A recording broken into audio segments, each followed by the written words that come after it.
He was 6 foot 13 stone, ran 3 times a week, and his liver scan looked like that of a man who drank heavily every night, except he did not drink at all. He was a 47-year-old CEO, his BMI was 23, his waist looked flat under a fitted shirt. His GP had told him 2 months earlier that his bloods were normal and he should keep doing what he was doing. He sat opposite me with a scan in his hand, genuinely confused, and asked the question I hear more often than any other in my Harley Street consulting room. How can I look this fit and be this metabolically broken? I want you to understand his answer, because if you are a senior executive in your 40s or 50s, and you think looking lean protects you from metabolic disease, there is a very good chance your body is doing the same thing his was. Before we go in, 2 quick things. If you find this useful, subscribe to the channel. I release 1 Tuesday deep dive and 1 Saturday quick take every week, built for executives who want the clinical truth without the wellness noise. And if you want to know exactly where you stand across all 6 pillars of longevity, take the free Executive Longevity Scorecard, 8 minutes, completely free. Delivers a personalised PDF report. The link is in the description. Now let me tell you what was actually happening inside that man's body. Most executives in their 40s and 50s carry one central belief about metabolic health, and they carry it quietly without ever stating it aloud.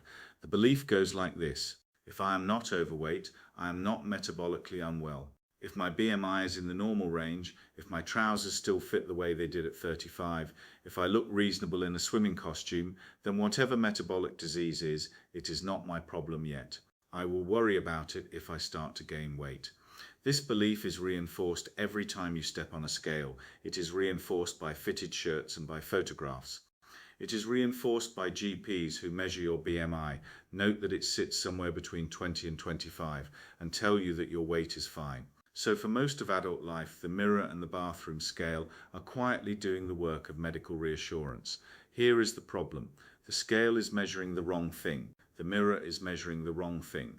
And your GP, in most cases, is measuring the wrong thing too. The gentleman in my consulting room had been told he was fine for the last 15 years, 15 consecutive annual checkups. His weight had barely moved, his blood pressure was normal, his total cholesterol was, in his GP's words, excellent. What nobody had ever measured was whether any of that lean-looking tissue was where it was supposed to be. Here is what the research actually shows. In a large national analysis of adults in the United Kingdom and the United States, roughly 1 in 4 people with a normal BMI carry significant metabolic dysfunction, elevated fasting insulin, elevated triglycerides, raised liver enzymes, impaired glucose tolerance, none of it visible, none of it showing on a scale, none of it picked up by a standard annual checkup. This is not a rare phenotype.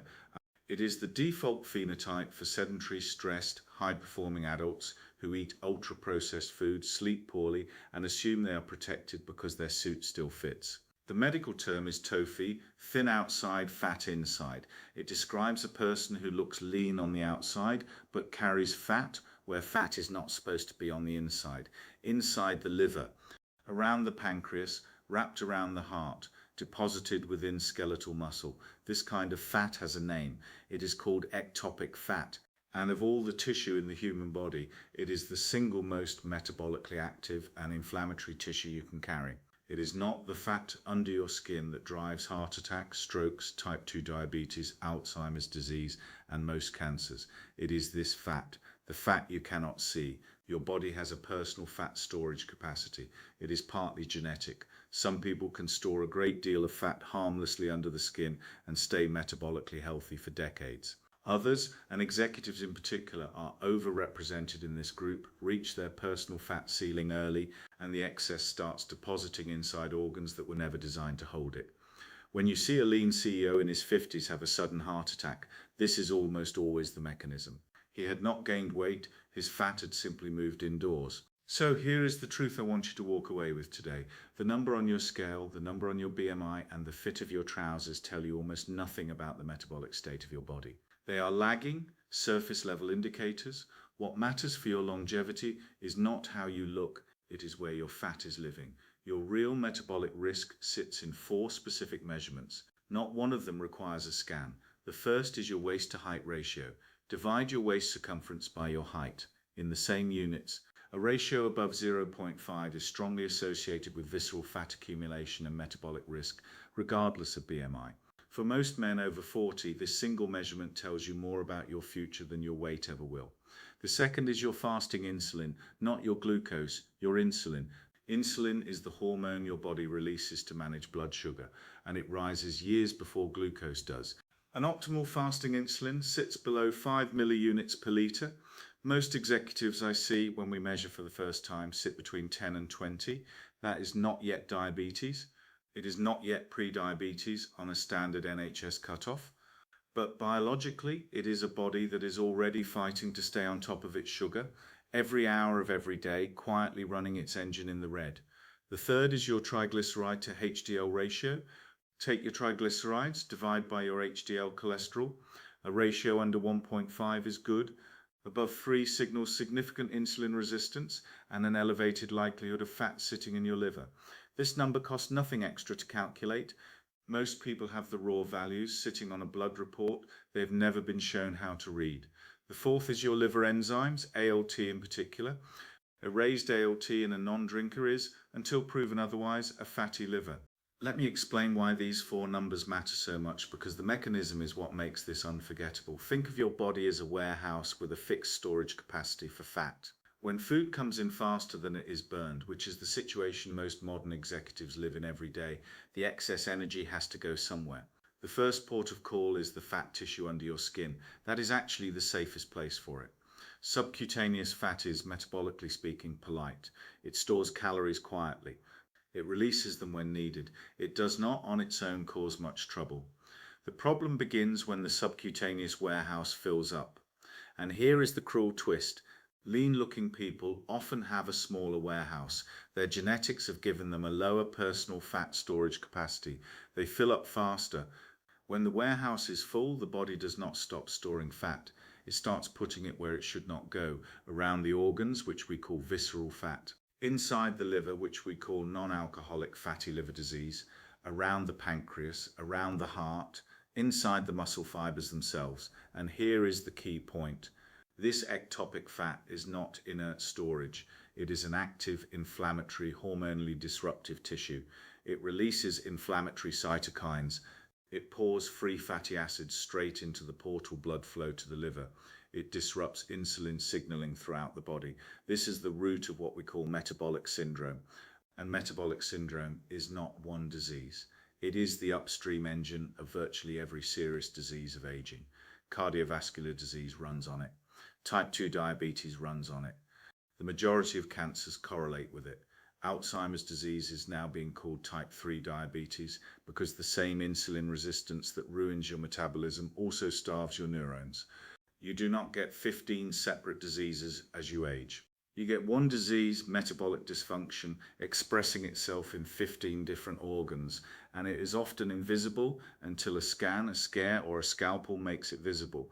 This is why waist, insulin, triglycerides, and liver enzymes matter more than your weight. They are the earliest, most sensitive signals that your warehouse is full and the fat has moved indoors. Let me bring this back to the man in my consulting room. When we ran the proper panel on him, the pattern was almost textbook. BMI 23, waist to height ratio 0.54, already above the threshold, despite looking lean. Fasting insulin 14, triglyceride to HDL ratio 3.2, LT elevated to 52, in a man who drank no alcohol. A follow-up scan confirmed significant fatty liver. He was by every meaningful biological measure closer to a man with early type 2 diabetes than to a man in metabolic health. But his GP had been right in one narrow sense. His total cholesterol was fine, his BMI was fine. By the tools his annual checkup was using, he was fine. I want you to understand how common this is. In my clinical practice, I see this pattern in about 1 in 3 male executives who come through the door for the first time. Lean-looking, active, successful, and metabolically fragile. Most have never had their fasting insulin measured, ever. Most have never seen their triglyceride to HDL ratio calculated. Most do not know what their waist to height ratio is. And here is the good news, because I do not want to leave you sitting in alarm with no way forward. Ectopic fat is reversible. The liver extraordinarily can clear itself of fat in a matter of weeks with the right interventions. Fasting insulin can drop by half in 90 days when the underlying drivers are addressed. The waist to height ratio responds more slowly but responds reliably.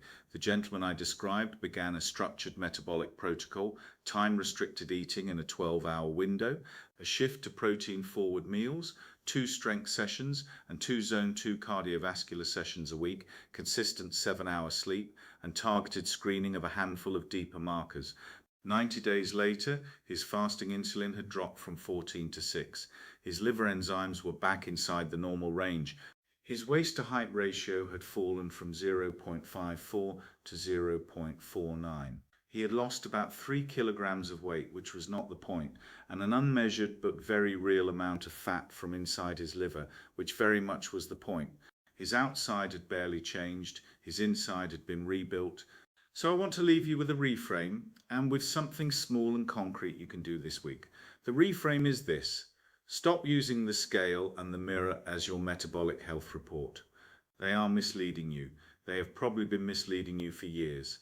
If you are a lean-looking executive in your 40s or 50s, reassured by a 23 BMI and a flat shirt, you are exactly the phenotype that hides metabolic dysfunction most effectively. Not because you are unlucky, but because the tools of conventional reassurance were never designed for you. The concrete action is this. In the next 7 days, do 4 things. Measure your waist at the level of your navel in the morning before eating or drinking. Divide it by your height in the same units. If the number is above 0.5, that is a signal. Find your last blood test, look for fasting insulin. If it has never been measured, that is itself a signal, and you should ask for it next time.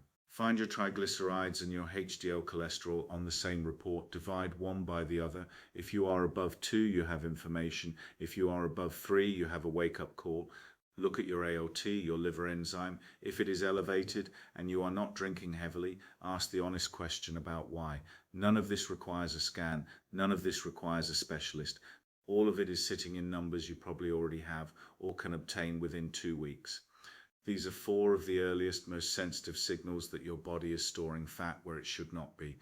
If even 2 of them are out of range, the pattern deserves a proper look, not another year of reassurance. Here is the truth I want every executive watching this to leave with. You cannot see metabolic disease in a mirror. You can only see it in numbers. And the numbers that matter are not the ones your GP is likely to have ordered. This is precisely why I built the Executive Longevity Scorecard. It takes 8 minutes, it is completely free, it scores you across all 6 pillars of longevity: metabolic health, exercise and movement, sleep, stress, supplementation, and medical optimization. And it delivers a personalized PDF report that maps your strengths and your gaps with none of the guesswork. The link is scorecard.genexera.com and it is in the description below this video. If you found this useful, the single best thing you can do is subscribe. I release one deep dive like this every Tuesday and one shorter quick take every Saturday. Built for one audience and one audience only, senior executives who want the truth about how their bodies are actually aging. I will see you in the next one.